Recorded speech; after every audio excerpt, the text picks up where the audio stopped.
Alright, so discussing initial thoughts after Mortal Kombat 1's story. Baby, what you felt about it? It was a lot. It was a lot. It was a lot of good, a lot of bad. It's a combination of both. I don't think it was too much bad for me. I was just pissed off to see Sindel die. Yeah, that's unfortunate. I was hoping to get more with her as well than just one game.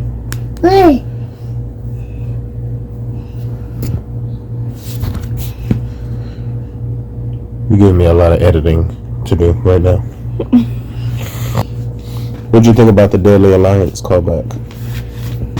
It's not really a callback for me because I don't know anything about it. Well, just for you, period. What did you think about the Deadly Alliance? I thought that was cool. I think ultimately my favorite part was the ending. What was that? I think ultimately my favorite part was the ending. What specifically? With all of the different combinations of characters, I thought that was cool. The different kind of amalgamations of people combined and yeah. Let's see. Like the Scorpion Kung Lao, that was OP. what was it again? Stung Lao. Stung Lao. Yeah. So what do you think of Liu Kang's timeline? I think it was cool because he really wanted just peace, and he achieved that with. If it wasn't for the meddling of those other kids. The meddling of the kids. Yeah, he did a good job, but I thought it was going to be Chronica that affected everything. I mean, the freaking model was rendered to look like her, so they know what they did there.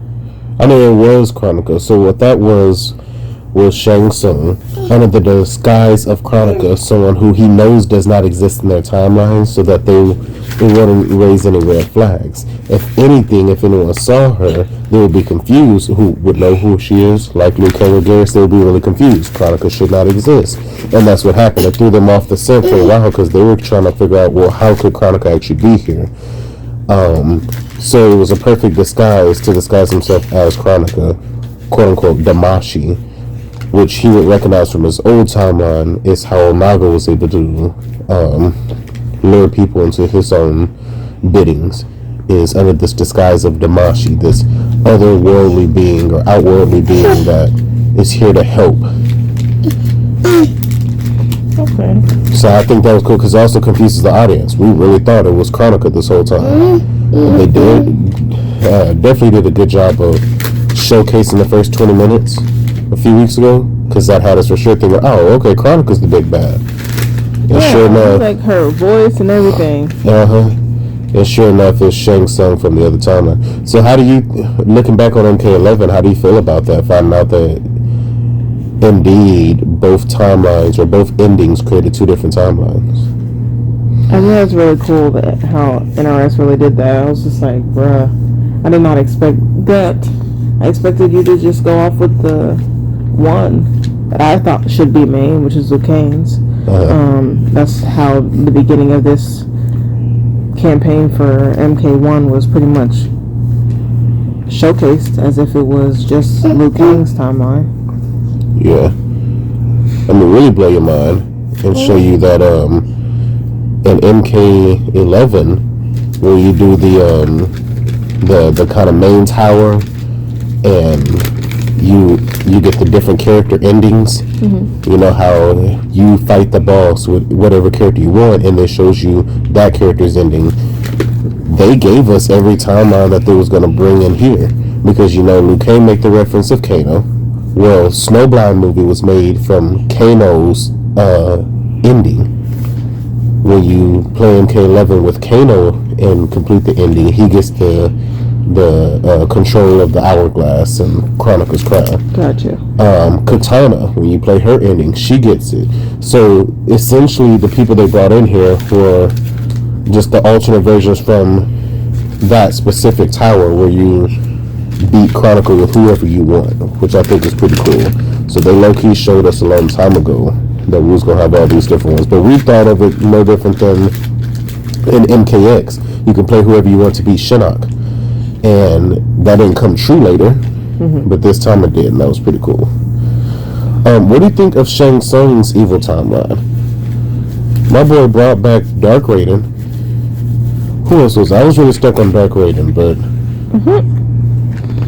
oh, he had it looked like Melina and Katana from MKX's days, where they were revenants. Where Katana was a revenant because that looked very close to her revenant skin. I say Shang Tsung had a fascination with MKX's timeline. He brought the Shinnok amulet back. So no more dark stuff of it. Now, I really liked it. I really enjoyed it. I thought it was pretty awesome, but it was too much for me at the same time too. I was really hoping that MK1 was going to truly take things slow and give us some new character developments from the very beginning. Instead, they kind of rolled off of the old timeline's character developments and just changed things, and that's kind of how it gives this false idea of a character development when it's just a change of a character. So we don't really get to grow with these new characters as much before we're being thrown into this timeline mosh pit of other crazy things, which was really cool how they did it. I will say, for this game, if they was going to go all out with a multiverse, this was the game to do it, but this needs to be the game where it stops. I really hope Mortal Kombat 2 is not more timeline stuff.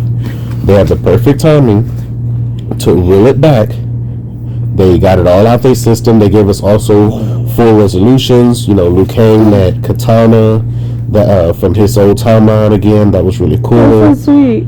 I love the Sindel and Jared thing. They should really. I don't want to hear that. Because it didn't last that long? I'm irritated. I've never seen Jared before, and the first time I see him with his wife, she dies.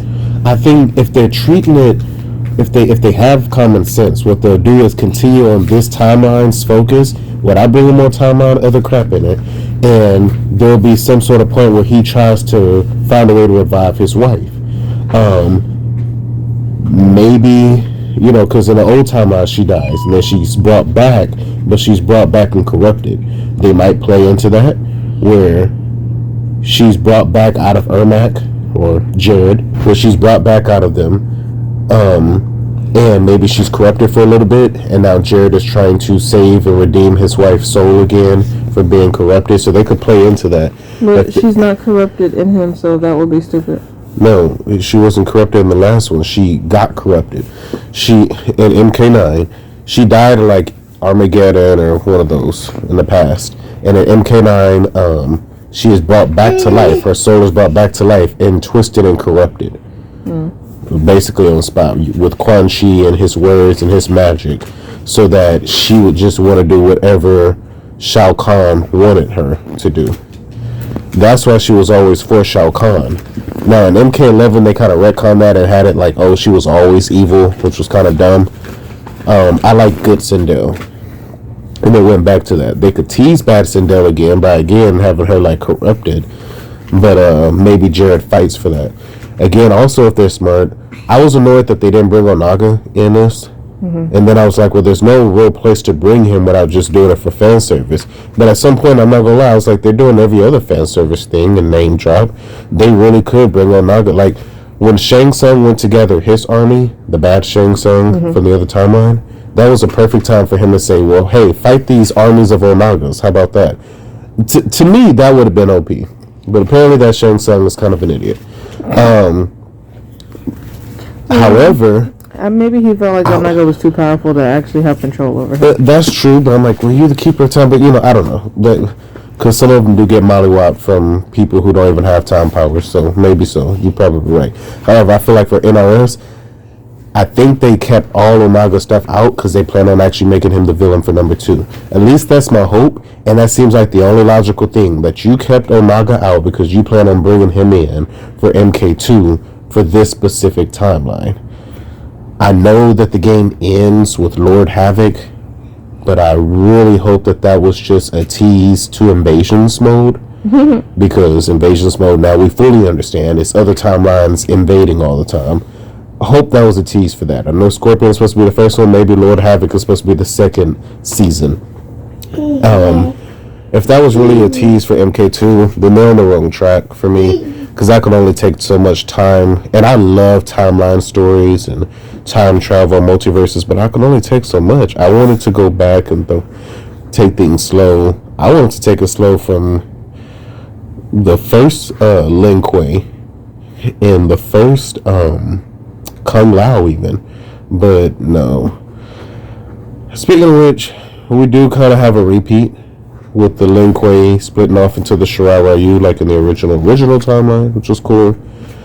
I'm not a fan of Hanzo not being in the game at all, but I have seen one of the character endings, I think, for Smoke or Kuai Liang, who is Scorpion now, is that as they're growing the new Shirai Ryu, they take in this little kid, and his name is supposed to be Hanzo Hasashi.